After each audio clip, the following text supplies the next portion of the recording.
I poured $20,000 into a family getaway to Hawaii, envisioning joyful times with my nearest and dearest. But right at the airport, my son announced, "I forgot to get your ticket. Just head back home." They'd schemed to abandon me like garbage right from the start. 3 weeks on, they came back, their eyes bulging at the sight of a suited man beside me, for this guy was poised to shatter their entire existence. Before we continue, please subscribe to the channel and write in the comments what time it is where you are now. Dad, I've got some unfortunate news. Simon's words sliced through the airport din like a knife. I halted abruptly, my wheeled bag knocking into my shin, the Hawaiian Airlines check-in desk looming ahead, packed with families lugging massive bags and floral leis. "What sort of bad news?" I inquired, even though his voice already twisted my gut.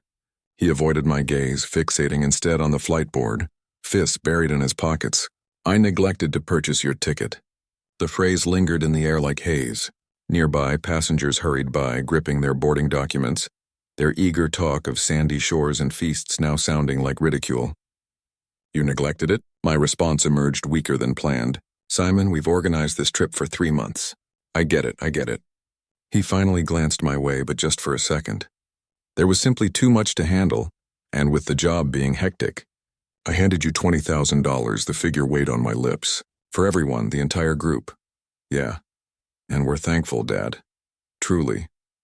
Simon checked his wristwatch, then eyed the gates. "But the issue is boarding's about to start." And I was already heading to the counter, towing my bag along. The wheels snagged on a spot, yanking my arm, but I pushed on. This could be sorted. It had to be. "Pardon me," I hailed the lady at the desk. Her outfit was sharp navy, her grin polished. "I must inquire about any open flights to Honolulu today." She keyed in data on her system. "Of course, sir. What's the reservation name?" "Lee Willis, but there could be a problem with my spot." More keystrokes. A brief halt. Her grin wavered a bit. "I don't find any booking under that name, sir." "Are you certain it was with Hawaiian Airlines?" "It must be listed." "My relatives." I spun to spot Simon, but he'd shifted a few yards off, now striding by the security entry. "Let me do a wider scan," the clerk suggested. "What travel dates?" "Today, immediately. My son and his crew should have theirs." She agreed, digits dancing on the keys, the monitor glowing in her lenses as she browsed choices. "I do spot a booking for Simon Willis. Group of 4 leaving at 4:15, but no Lee Willis included. The airport seemed to slant a touch." "That's not possible." "Look once more." "I've reviewed it twice, sir."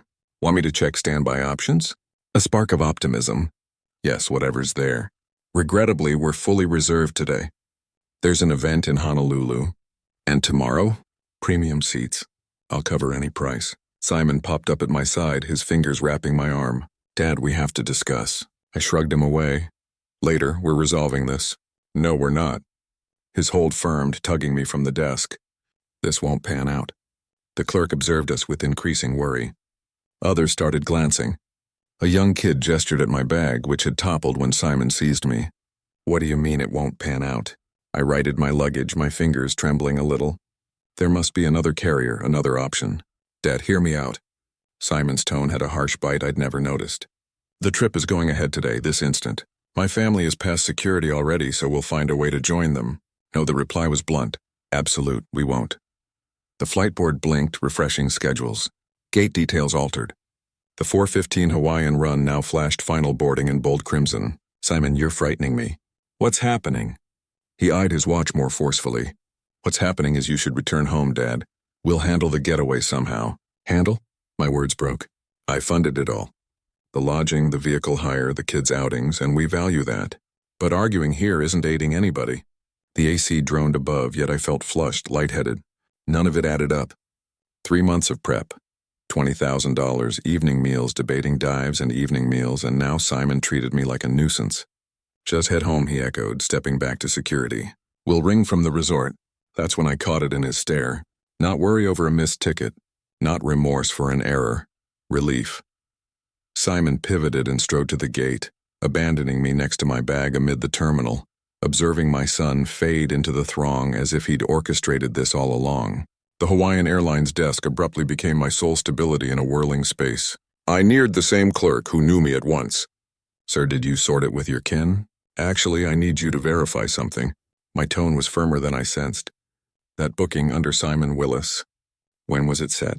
She paused, peeking toward where Simon had gone. I'm not meant to reveal booking info, but her digits tapped the keys. It indicates it was arranged 6 weeks back. Group of 4. 2 grown-ups, 2 youngsters. 6 weeks back. Not 3 months when we initially talked about the trip. Not last week when Simon said he was wrapping it up. 6 weeks back when he'd already chosen to exclude me, and no adjustments to include extra people. No, sir. The booking stayed the same since first made. My knees weakened. I clutched the counter's rim, the steel chill beneath my hands. What about other lines? Anything to Honolulu today, tomorrow, this week? She searched, her look turning more compassionate per query. I'm sorry, it's peak event time. United has a waitlist of 47. Alaska is packed until next Tuesday. Next Tuesday. The phrase soured. By then, the trip would be midway done. There's one choice, she murmured softly. Southwest offers a late night with 2 layovers. Arrives Thursday afternoon, but it's pricey without prior notice. How pricey? Fun $800. I went for my billfold but halted. Far off I spotted the Hawaiian gate. Simon would be there, likely messaging Fern, assuring her it was managed. The issue me resolved. Sir? The clerk's voice drifted from afar. He was aware, I muttered more to myself. From the beginning. I'm sorry. I gazed at her compassionate expression, her real worry for a bewildered elderly guy, and abruptly felt ashamed. This wasn't her issue. This was kin matters, the sort of nasty reality best kept hidden. The flight, I stated, is it still loading? Final call was 10 minutes past. Doors are likely shutting now. As if cued, a broadcast crackled overhead. Hawaiian Airlines Flight 447 to Honolulu is now shut for boarding. All booked travelers should be aboard. I faced the gate. Even from afar, I saw the final lingerers dashing along the hall. Kids in hand, bags jostling after, groups bound for bliss united. My device vibrated. A message from Simon. Sorry, Dad, we'll call from hotel. Look after yourself. Look after yourself. As if I were a load he'd finally dumped. The clerk softly cleared her throat.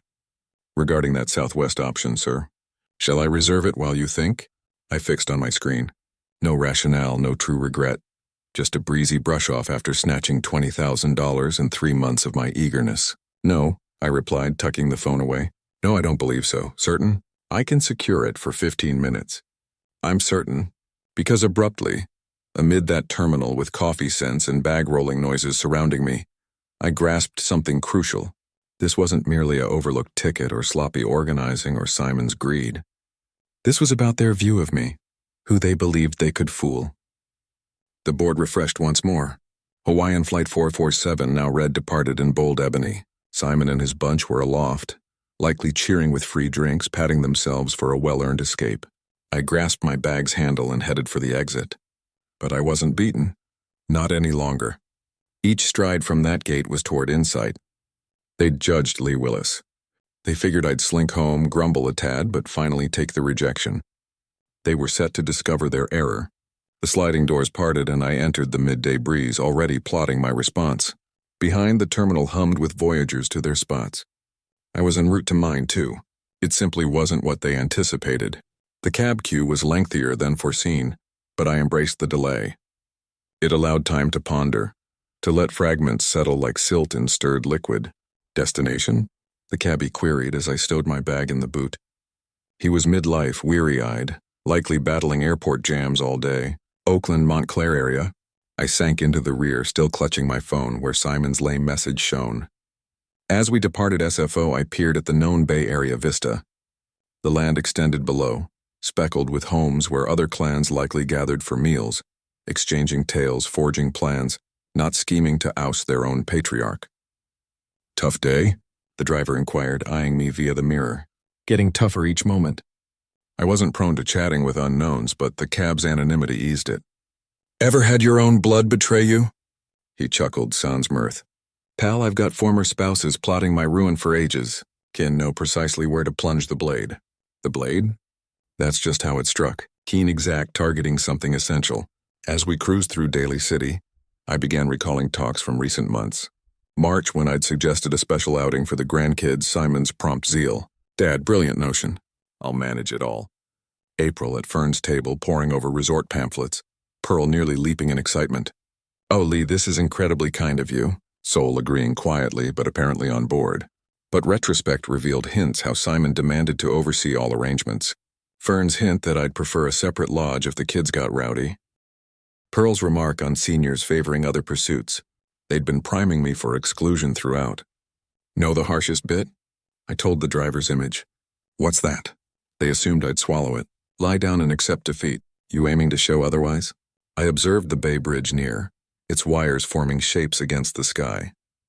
I'm 68, labored 43 years in engineering, raised a boy who evidently sees me as a dupe. But I didn't last this far by allowing trampling. The driver snickered. That's the spirit. My phone hummed again. Text from Fern. Terribly sorry for the confusion, Dad Willis. We'll fetch you a nice souvenir from Hawaii. Confusion? As if it were a paperwork slip, not intentional deceit. I pondered the $20,000 I'd wired to Simon 6 weeks prior for the trip. He'd claimed it simplified booking from one spot. How readily I'd believed him. How thoroughly I'd been duped. But as we veered onto Highway 24 toward my vacant hill home, a change stirred within. The pain lingered acute and raw. But beneath lurked something tougher, pressure mounting like water against a barrier. They aimed to view me as a fading elder to discard at whim. They sought to grab my funds and bar me from my grandkids' holiday. Okay. But they'd soon learn this old-timer had tricks remaining. The cab rolled into my drive as the sun dipped behind the Oakland hills. The place appeared just as I'd departed 3 hours earlier. Tidy, silent, prepped for a week's vacancy, but I wasn't the same fellow who'd secured that entrance with thrill and hope. That's $47.50, the driver noted. I gave him $60, keep it, and thanks for the chat. Whatever you've got in mind, he said, grinning. Hope they earn it. As his lights faded down the road, I fetched my phone and found a contact unused for months. Bruce Harland, my attorney. If Simon fancied games with $20,000, we'd play. But first, some digging awaited. The key clicked in the door as ever. Yet all seemed altered. I hauled my bag inside, wheels snagging the mat Martha and I picked 2 decades back. Home, where I'd meant to prep for Hawaii tonight, not unpack from nothing. I switched to my cozy sweater and worn trousers. The sort Simon always joked made me resemble a retired scholar. Tonight that suited. I had learning ahead. My study remained as left that morning. Martha's oak table by the pane, cabinets aligned like guards, all orderly, all positioned, unlike my relatives. The trip file was in the second drawer marked Hawaii 2025 in my precise script. I extracted it and laid the items on the desk's hide top. 23 papers, each a fragment of my faith methodically violated. Agency bill $20,000 sent to Simon's account 6 weeks ago. Resort confirmed Grand Wailea Seaview Suites, 7 spots, 10 nights. I tallied the names. Simon, Fern, Pearl, Sol, Mia, Ethan, and Martha Willis. Martha, my spouse, gone 3 years. They'd slotted Martha's name over mine. The spot my cash covered didn't feature me. My grip trembled as I took the resort pamphlet. Stunning dusk images, clans splashing in pure waters, ages uniting at meals. All we'd discussed in those kin sessions. Dad, you'll adore the Seaview room, Simon had claimed. The children will make wonderful recollections, Fern had chimed. All deceptions. I grabbed the phone, not mobile, but the vintage landline Martha demanded we retain. This instant called for tangible link, not cordless ease. Operator linked me to Grand Wailea Resort. Bookings, this is Koa, how can I assist? Her tone held that rehearsed island charm. The type drilled into service staff. I must void a booking under Willis. Let me retrieve that, Willis. Yes, I see one for 7 guests. Arrival tomorrow. Seaview Suites for 10 nights. You positive you want to void? Our place is stunning now. I'm absolutely positive. May I inquire why?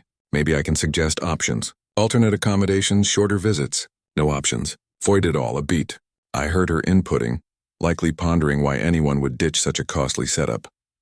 Mr. Willis, I must advise that voiding this near check-in incurs hefty charges.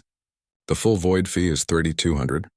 $3,200 under my yearly fuel costs. That's fine. Sir, are you sure?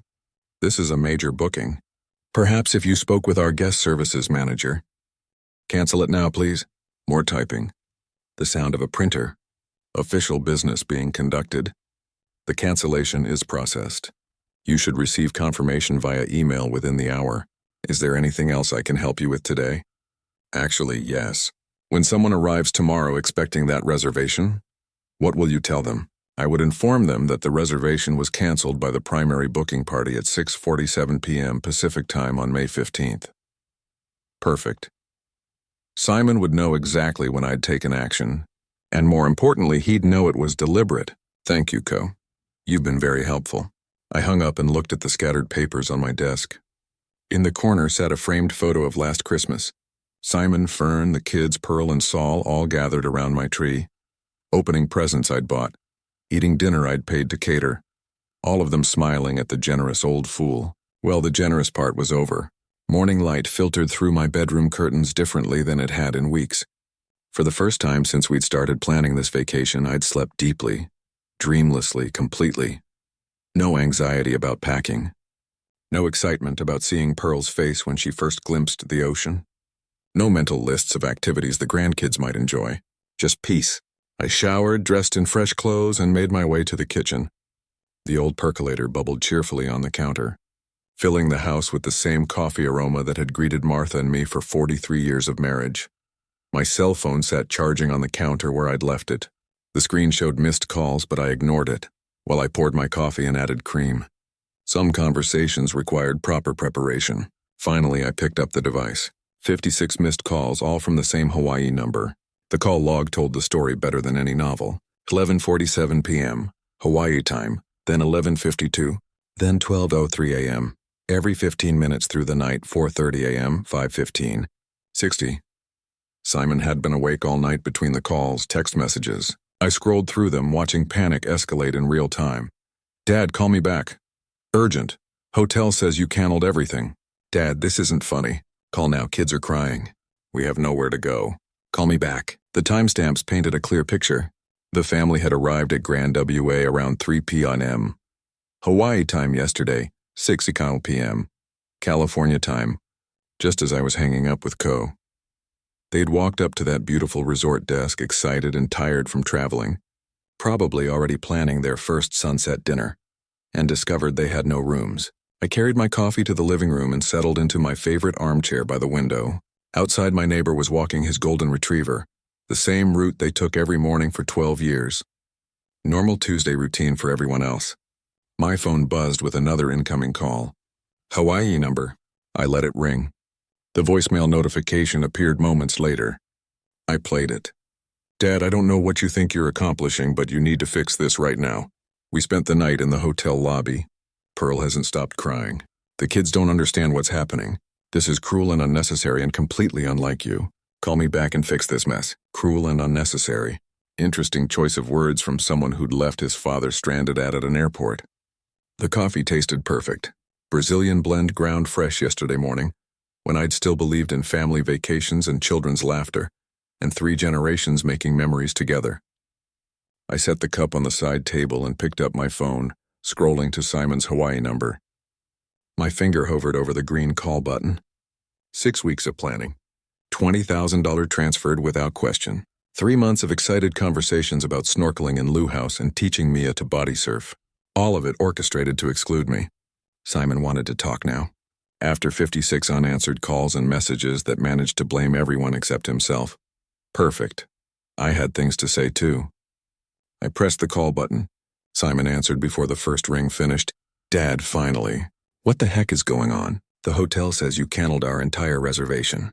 His voice came through so loud I had to hold the phone away from my ear. In the background I could hear other voices. Fern saying something about complete disaster. One of the kids crying. Well, hello, Simon. How's your vacation going? Don't play games with me. We have nowhere to stay. Do you understand what you've done? I reached for my notepad, the one Martha used to keep by the phone for taking messages. Some conversations needed documentation. Actually, I understand perfectly. Tell me, when you planned to leave me at the airport yesterday, where exactly did you expect me to spend my vacation? A pause, the background voices quieted. Dad, that was completely different. This is about innocent kids. Who were their innocent kids involved when you deliberately excluded me after taking my $20,000? That's not the same thing. I wrote down the time. 8:03 a.m. California, 5:03 a.m. Hawaii. Simon's voice carried the exhaustion of someone who'd been awake all night in crisis mode. Help me understand the difference, son. The difference is we're stuck in a foreign place with no money and kids who don't understand why their vacation go-trooned. Interesting. Yesterday you told me to just go home when I was stuck in a foreign airport. What changed? Fern's voice grew louder in the background. Simon, tell him about the credit cards. Credit cards? I made a note. Dad, we can't afford another hotel. Everything's booked solid anyway because of some convention. We put the entire trip on credit, expecting to pay it off with, well, expecting different circumstances. You mean expecting to pay it off with my money while I sat home like a discarded piece of furniture? Stop being dramatic. This isn't about you anymore. It's about Pearl and the kids, and it became about me the moment you took my money and excluded me from my own grandchildren's vacation. Simon's voice shifted, becoming harder. Fine. You want to play hardball? When I get back to California, you're going to regret this. You think you can manipulate this family with money? I wrote that down word for word. You're going to regret this. Simon, are you threatening me? I'm promising you that actions have consequences, old man. Old man, I noted that too. You're absolutely right about consequences. For instance, the consequence of betraying someone's trust is that they stop trusting you. This is ridiculous. You're punishing children because you got your feelings hurt. I'm teaching adults that stealing $20,000 and abandoning family members has repercussions. We didn't steal anything. You gave us that money for a family vacation, which by definition includes family. Silence, except for Pearl's voice in the distance. Something about never should have listened, and this is a disaster. Simon tried a different approach. Dad, look, maybe we handled things badly yesterday, but right now we need to focus on fixing the situation. Can you call the hotel and no? What do you mean no? I mean the word no, Simon. It's what you should have heard yesterday when you suggested I just go home and miss my own grandchildren's vacation. This is insane. You're acting like some kind of vindictive. I hung up. The living room felt perfectly quiet after Simon's shouting. Outside, a hummingbird hovered near Martha's old feeder, its wings a green blur against the morning light. I looked at my notepad. Threats, insults, financial admissions. Zero accountability. My phone immediately started ringing again. Hawaii number. I turned it off and finished my coffee, watching the hummingbird navigate between flowers with purpose and precision. Some lessons couldn't be taught with words. I stared at my notepad where Simon's threats glared back at me in black ink. You're going to regret this, old man. The words looked even uglier written down than they'd sounded through the phone. Martha's reading chair sat empty by the window, afternoon light streaming across the floral cushions she'd chosen 30 years ago. I could almost see her there, hands folded in her lap, waiting for me to ask the right question. What would you do, Martha? But I already knew Martha never let anyone push her around. Not even when it cost her friendships or family comfort. She'd built a career in nursing by standing up to doctors who thought women belonged in the background. Sometimes kindness gets mistaken for weakness, she used to say. Don't let people confuse the two, Lee. I'd been kind to Simon his whole life. Paid his college tuition when he struggled with grades. Co-signed his first apartment lease when no one else would trust him. Covered his mortgage payments during 3 separate job changes. Funded family vacations, school supplies for the grandkids, medical bills when Fern needed surgery. Kindness, all of it interpreted as weakness. My office felt different now, like sacred ground where important decisions get made. I opened the filing cabinet Martha had organized so perfectly, every folder labeled in her careful handwriting. Financial family support contained the evidence of 20 years of generosity. Bank statements showing monthly transfers to Simon's mortgage company. Receipts for Mia's violin lessons and Ethan's soccer equipment. Medical bills I'd quietly paid when Pearl needed her hip replacement. College fund contributions, birthday gifts. Christmas bonuses disguised as loans that were never repaid. $47,000 last year alone. I found Bruce Harlan's business card tucked behind Martha's emergency contact list. Heron and Associates, Estate Planning and Family Law. We'd worked together when Martha died, handling her affairs with the kind of professional precision that made difficult times manageable. Bruce understood the weight of family obligations. He'd also understand when those obligations became exploitation. My investment portfolio sat in the bottom drawer. Statements showing the careful accumulation of 43 years in engineering, real estate appreciation, retirement accounts, savings bonds, stock options from the tech companies I'd consulted for after official retirement. Simon had no idea how much he was about to lose. The afternoon sun slanted lower now, casting long shadows across my desk. Somewhere in Hawaii, Myson was probably still trying to figure out alternative accommodations. Still convinced this was temporary frustration, he could manipulate away with the right combination of guilt and intimidation. He was about to learn the difference between temporary and permanent. I reached for the phone, Bruce's card steady in my other hand. The numbers felt significant as I dialed, like coordinates for a destination I'd been avoiding my whole life. Justice wasn't the same as revenge. Martha taught me that too. Revenge was emotional, messy, ultimately unsatisfying. Justice was clean, proportional, educational. Simon wanted to play hardball. Perfect. I'd spent 4 decades in corporate negotiations with men who thought engineering degrees made you soft. None of them made that mistake twice. The phone rang once, twice.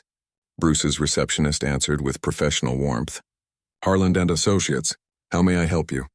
Bruce Harland's office. This is Jennifer speaking. This is Lee Willis. I need to schedule an urgent consultation with Bruce about estate planning. The appointment was set for tomorrow afternoon. I slept better that night than I had since this whole mess started. Waking up refreshed and clear-headed for the drive to San Francisco. Bruce's office occupied the 15th floor of a glass tower overlooking the bay. All polished marble and expensive wood paneling, the kind of space that charged by the hour and delivered results worth every penny.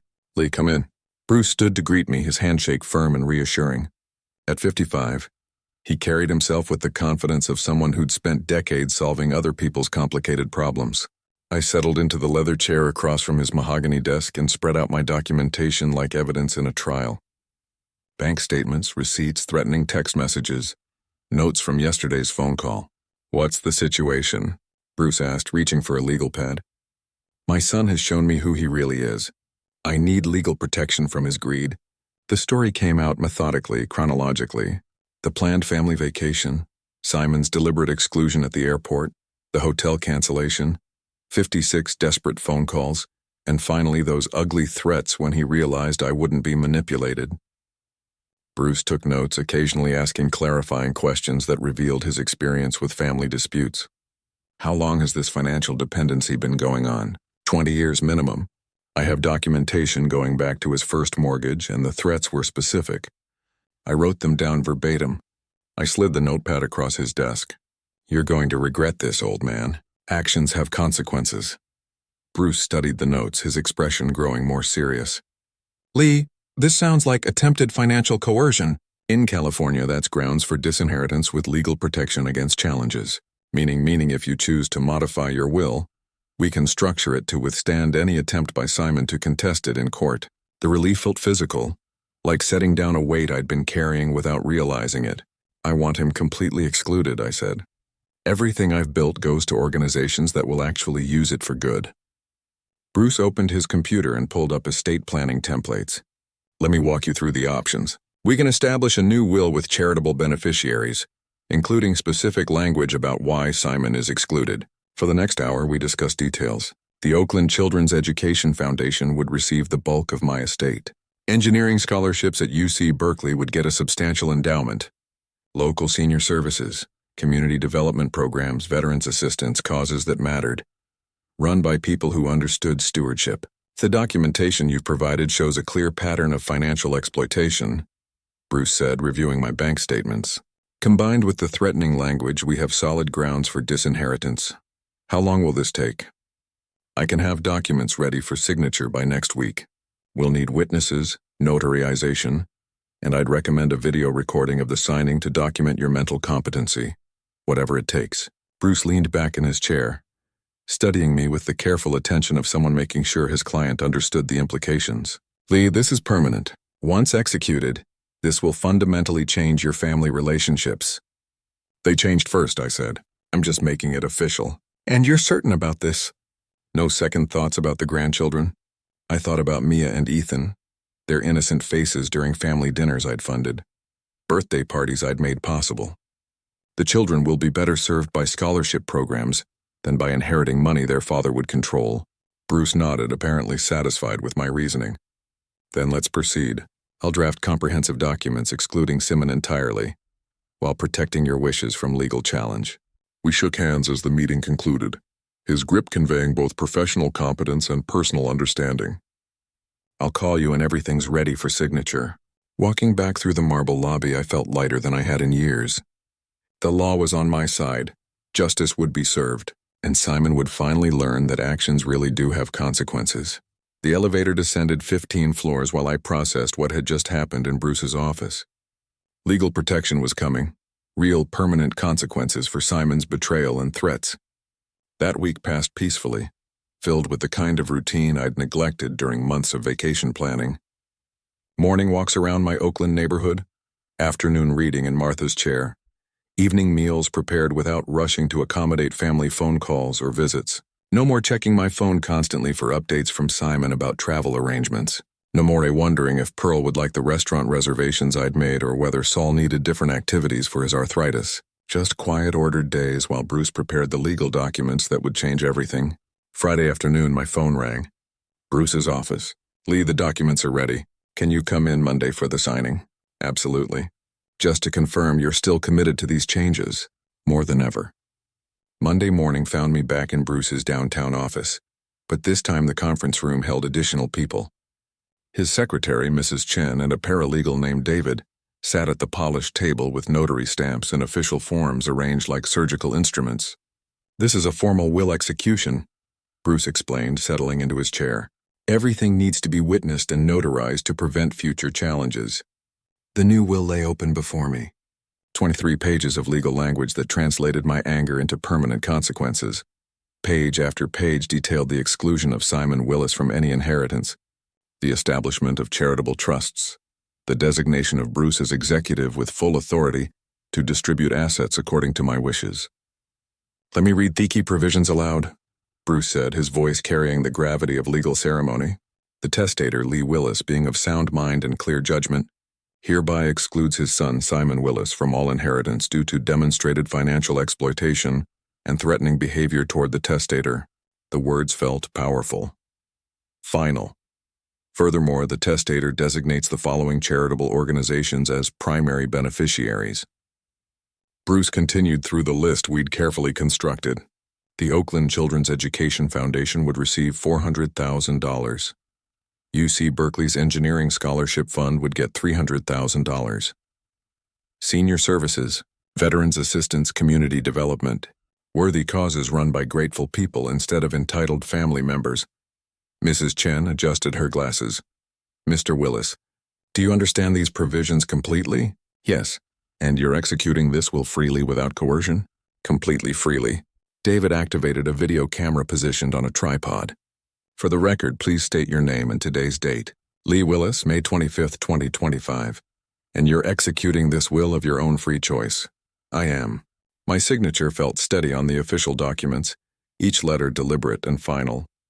Mrs. Chen and David signed as witnesses, their presence ensuring no future court could question the validity of my decisions. The notary seal pressed into the paper with satisfying authority, making everything official under California law. "The original will remain in our security vault," Bruce said, handing me sealed copies. "These are your personal records. I recommend keeping one copy accessible and another in a safety deposit box. When do you think they'll find out?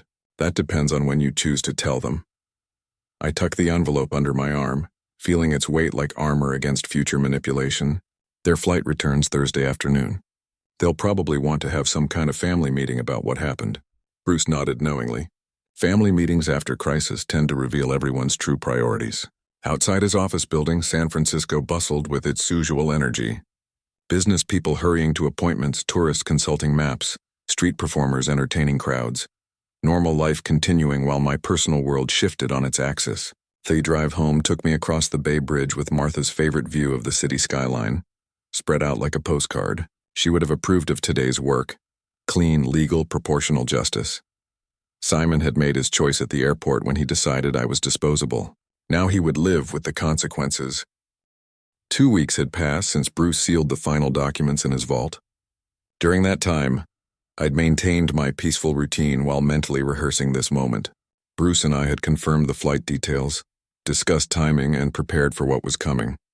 Now standing beside him in the International Arrivals Terminal at SFO, I felt the same calm confidence that had carried me through every major decision of my engineering career. "Flight 441 from Honolulu has landed," Bruce said quietly, checking his phone. "They'll be coming through customs shortly." The leather portfolio under his arm contained the documents that would complete our mission. 3 weeks of planning, legal preparation, and psychological readiness all led to this moment. Passengers began trickling through the sliding doors marked, "Nothing to declare." Tanned families with flower leis draped around their necks, couples carrying duty-free shopping bags, business travelers checking their phones, the usual float of people returning from paradise. Then I saw them. Pearl appeared first, chattering animatedly to Sol about something she'd seen on the plane. Her oversized hat still bore a Hawaiian Airlines baggage tag, and she carried a shopping bag with Maui printed across the front. Sol followed quietly, wheeling 2 large suitcases, his face showing the patient exhaustion of someone who'd listened to travel stories for 6 hours straight. Behind them came Fern and the children. Mia wore a grass skirt over her shorts and clutched a plastic ukulele, while Ethan had a lei made of fake flowers around his neck. Both kids looked tired but excited, scanning the crowd for familiar faces. Simon emerged last, checking his phone with the distracted air of someone trying to reconnect with mainland life. His Hawaiian shirt hung loose over kikiki shorts, and he moved with the relaxed swagger of a man who thought his problems were behind him. Then Mia spotted me. "Grandpa." She broke away from the group and ran toward me, her plastic ukulele bouncing against her side. Ethan followed, his face lighting up with genuine joy. "Grandpa Lee, we missed you so much. Wait until you hear about the dolphins." I knelt down to hug them both, feeling their small arms wrap around my neck with the uncomplicated love that only grandchildren can offer. For a moment, the weight of what was about to happen pressed against my chest, but then I looked up and saw Simon's face.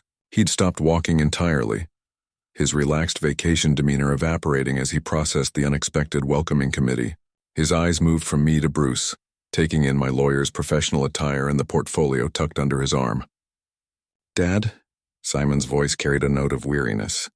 "What are you doing here?" "Welcoming you home," I said, standing up and gently positioning the children beside me.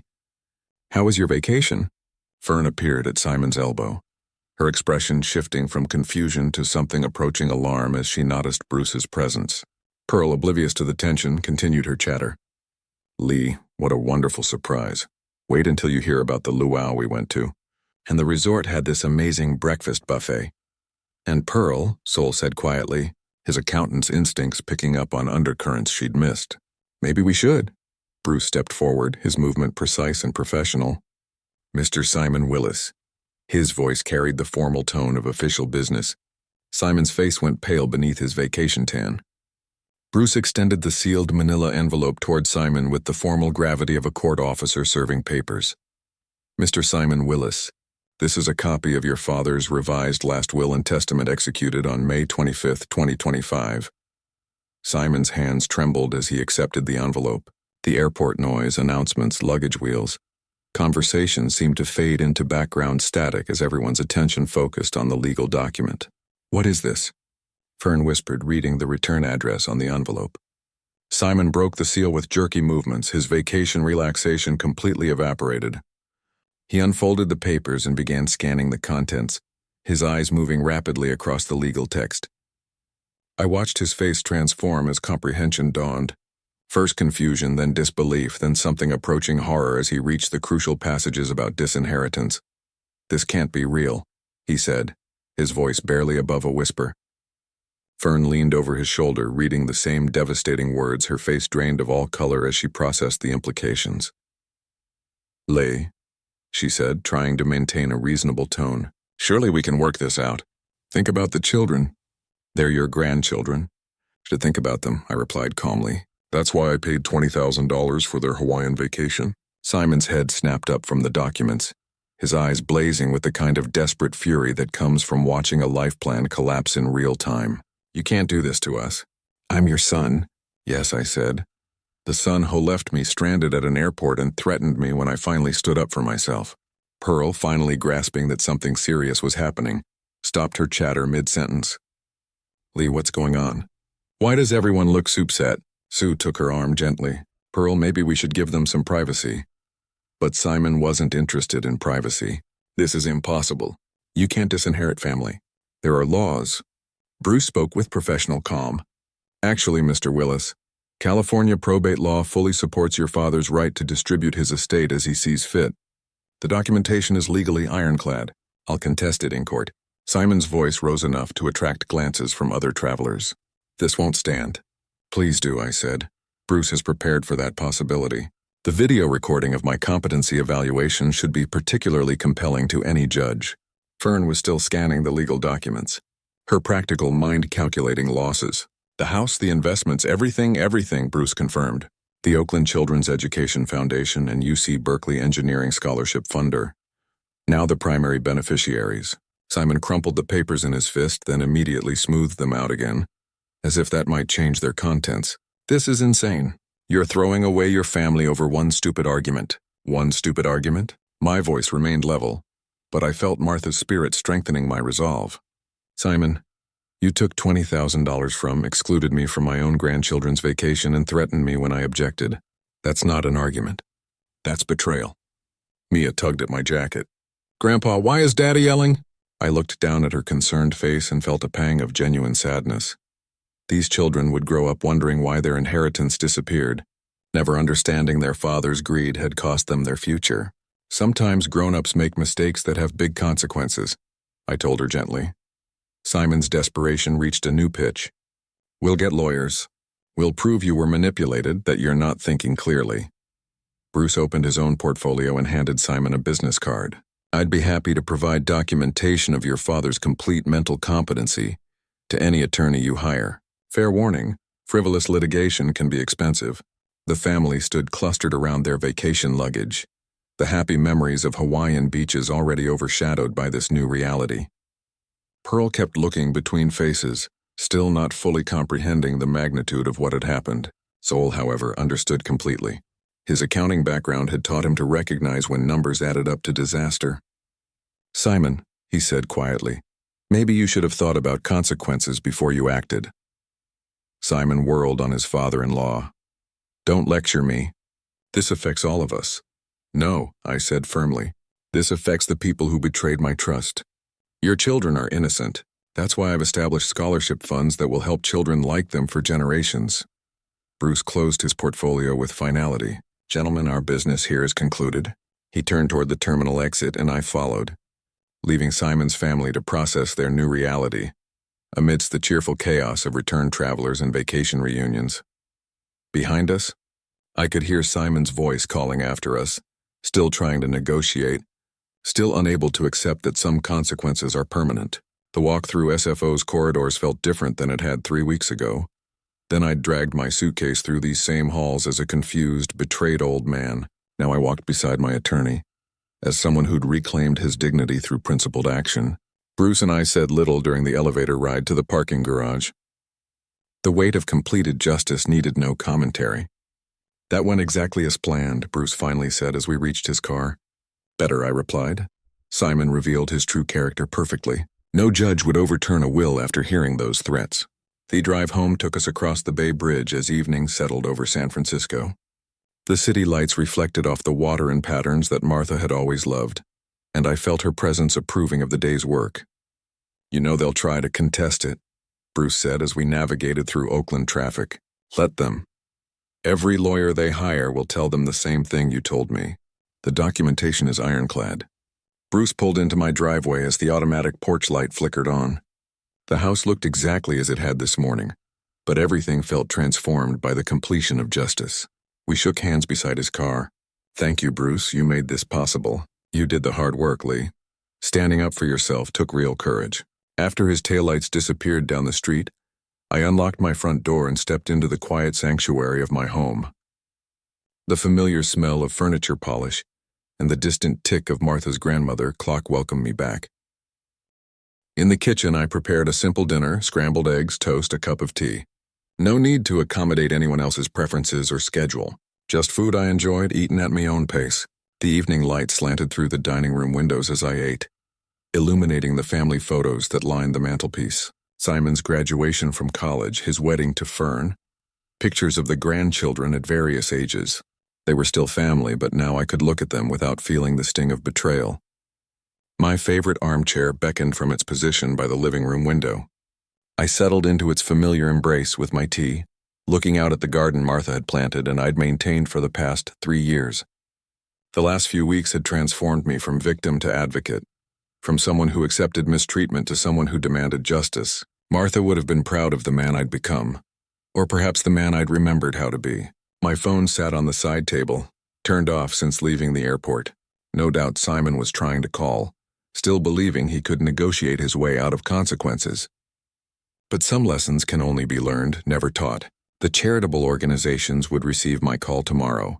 The Oakland Children's Education Foundation, UC Berkeley's Engineering School, the Senior Services Program, worthy causes run by grateful people who understood stewardship. My money would fund violin lessons for children whose parents worked multiple jobs. It would pay for engineering textbooks for students who couldn't afford them. It would provide meals and companionship for seniors who'd been forgotten by their families. Real good in the world instead of funding more vacations I'd be excluded from. The sun set behind Oakland's hills, painting my living room in shades of gold and amber. Somewhere across the bay, Simon's family was probably still processing the magnitude of their changed circumstances. Pearl would be confused, Sol quietly calculating, Fern planning damage control, and Simon would be learning that actions really do have consequences. I finished my tea as darkness settled over the neighborhood. Tomorrow would bring its own challenges. Phone calls from family members, possibly legal papers from desperate attorneys, the logistics of updating bank accounts and investment portfolios. But tonight I sat in my own chair in my own house, surrounded by the quiet dignity of a man who'd reclaimed his self-respect. Martha's wisdom had guided me through the darkest period of family betrayal, to this moment of peaceful resolution. Justice served, lessons learned, future secured. It was enough. It was perfect. It was finally completely mine. If you like this story, please like this video, subscribe to the channel and share your impressions of this story in the comments. To listen to the next story, click on the box on the left. Thank you for watching.